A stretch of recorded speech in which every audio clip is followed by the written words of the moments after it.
যেই পড়বে লা ইলাহা ইল্লাল্লাহ সে আমার কি?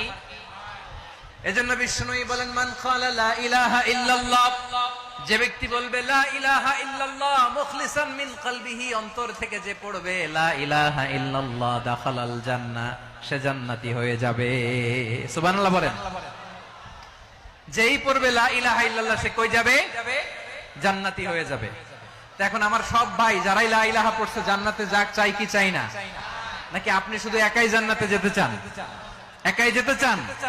জান্নাতে একা আমি যাব না তো ভাই, তোমাকেও জান্নাতে দলে নিতে চাই। সবাই বলেন জান্নাতে একা আমি যাব না তো ভাই, তোমাকেও জান্নাতে দলে নিতে চাই। আমাদের জান্নাতের দল ভারী হোক, আমরা চাই কি চাই না?